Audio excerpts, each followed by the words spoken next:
Chapter 2. Happiness. It is that easy. I imagine if you've been reading this, that the little voice in your head is telling you that it can't be that simple to make an impact on the world around you. I realize that this information can sound too good to be true in many ways, but just think about it for a while. Think about Einstein's equation. Think about emotions and the fact that they are energy. Ask yourself if it feels and appears true to you that if we change how we feel about life, life will change how it feels about us. Let's take a deeper look into happiness and see if that helps you answer some further questions. With Einstein's equation in mind, I figured that just like any mathematical formula, E equals mc squared means that energy and mass are equal in measure. So this means that the amount of emotion we expend equals the amount of experience we have. So here is how I envision the circle of life. E equals mc squared. The emotion is at the top, and that is the energy in motion. That forms an experience, and then it channels back to the emotion. So as you can see, the arrows are going back and forth. The experience gives to the emotion, and the emotion gives back to the experience. Now what happens is the emotion occurs as number 1. Number 2, the matter, in form of an experience, a person, or an item, responds to the emotion. So the experience is our response, and we can continue the circle if we respond back to the experience. What this shows us is that as we respond to any situation or experience, liked or disliked, our response is creating an emotion, which in turn is creating a new experience. This becomes interesting because depending on what kind of life experience you are currently in, depends on what you are recreating. This can cause what I like to call a life trap. You may have experienced a life trap yourself. Have you ever had a bad experience that led to another bad experience that led to another, and so on, until you ended up giving in altogether? This is what a life trap looks like in the life cycle. The experience you had gave you negative emotions. The negative emotions carried forward and created a worse experience, and worse still, until eventually you give up worrying about everything, become overwhelmed, and then you stop the continuation of the life trap, because you stop with your negative emotion. Some people, however, can become totally trapped inside their life trap. They find themselves in negative situations, responding, getting into more negative situations, and because they cannot seem to avoid responding to the situations they are in, they end up in a trapped, continuous cycle of emotion and experiences, feeling unable to escape. I have felt like this myself. And in a negative state, this kind of life trap is a form of depression. You'll be happy to know, however, that the life trap doesn't only happen with negative emotions. Some have what I call a lucky life trap. Some of the lucky people you see around you also have this, except that they have had a good experience, a lucky break, some call it, and then they respond happily to the good experience, and they attract more good experiences into their lives. This is usually the case with famous singers, writers, performers, and authors that have made it in their industry because there is a lot of passion involved in what they do. They get auditions, and if they get lucky, they continue to be lucky. They end up in a lucky life trap. This isn't necessarily a bad place to be, But sometimes problems can occur if a person who has always had things going right for them, not understanding why, starts to have bad experiences. This is why, even though many famous artists' lives can look amazing to us, there are cases where they actually take drugs, turn to alcoholism, and even turn to suicide.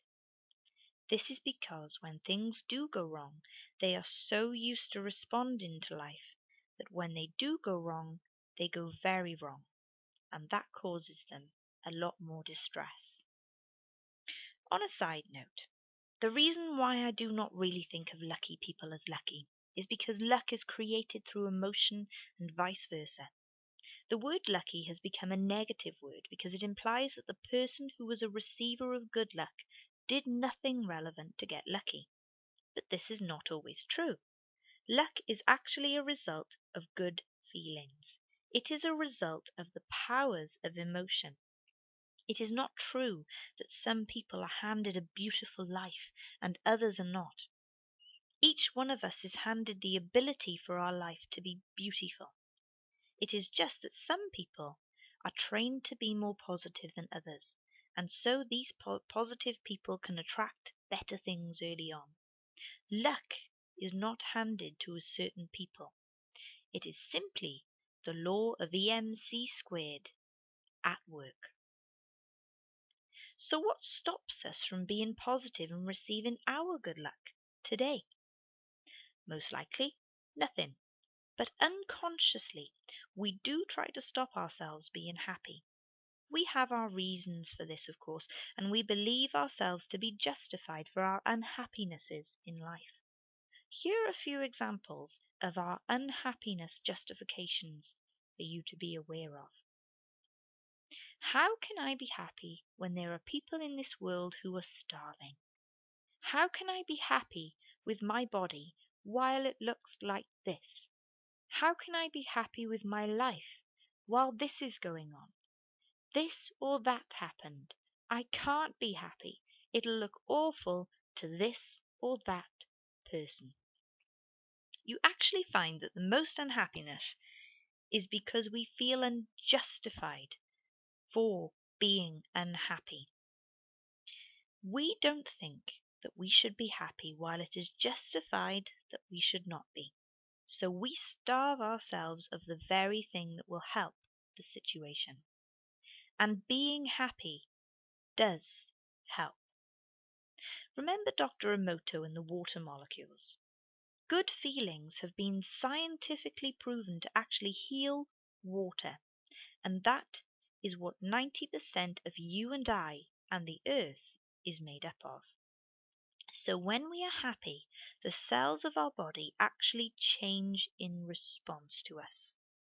But if this is the case, why are we allowing ourselves to be miserable?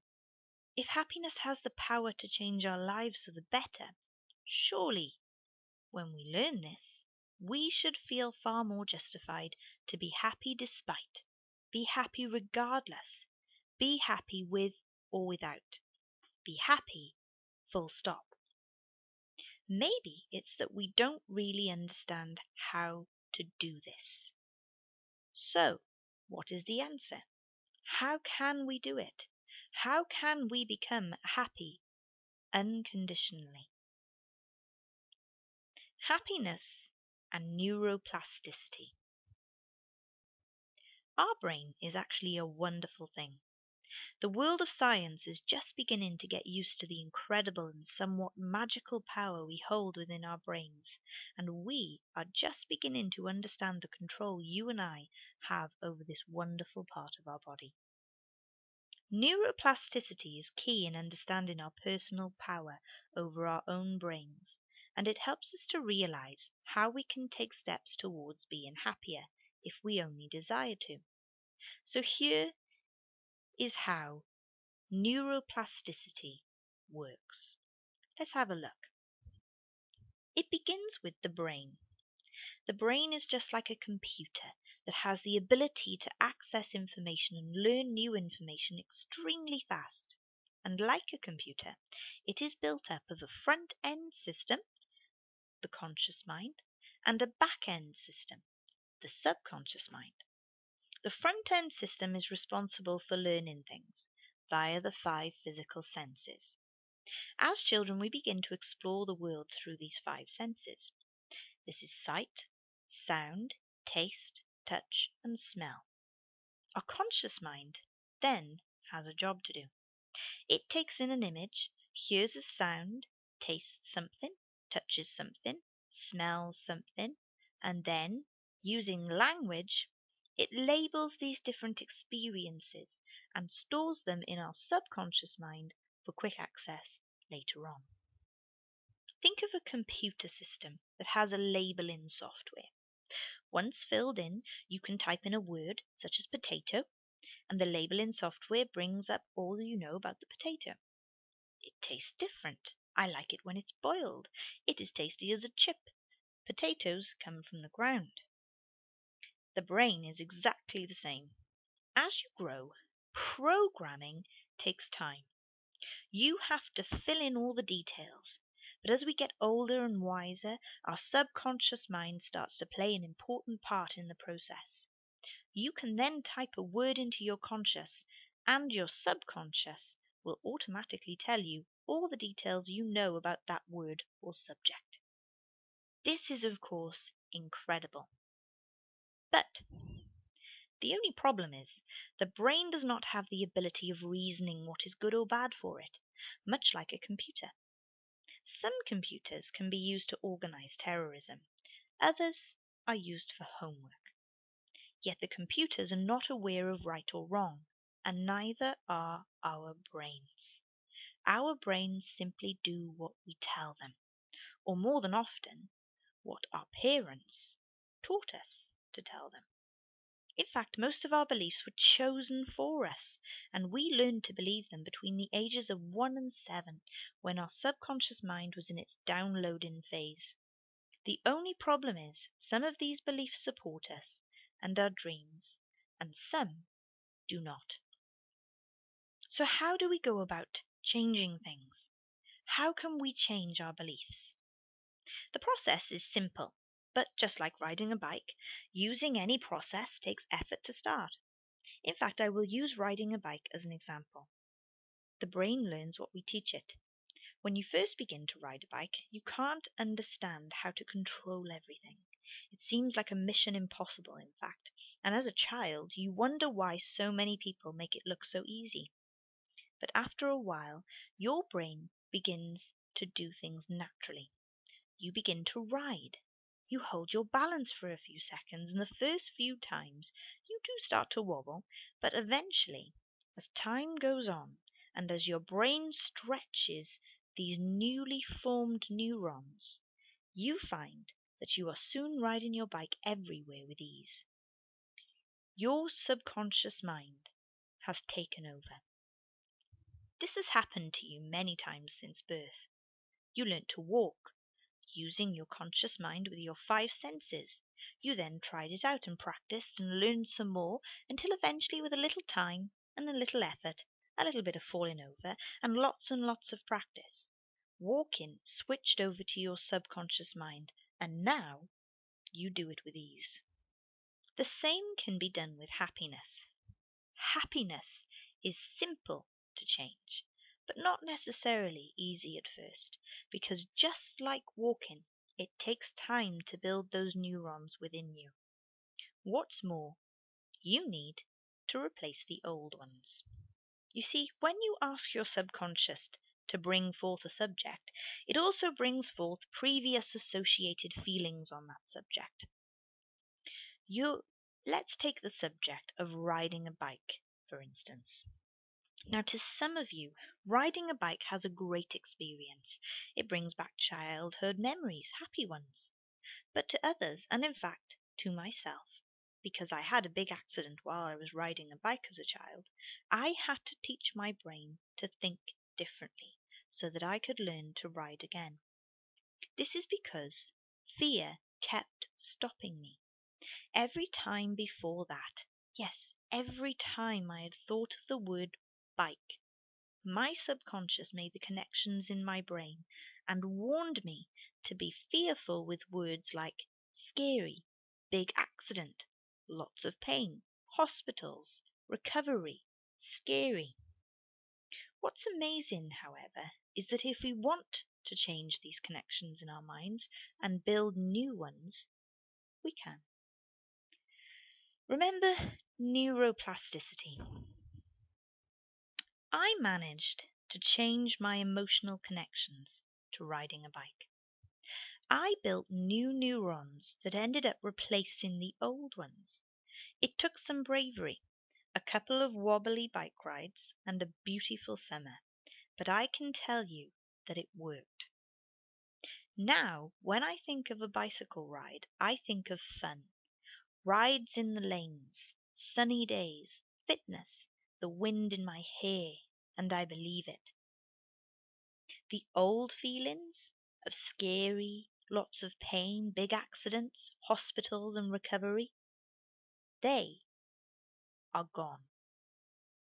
I harness the power of neuroplasticity to help me to do something I had a desire to do. And then I had a desire to be happy.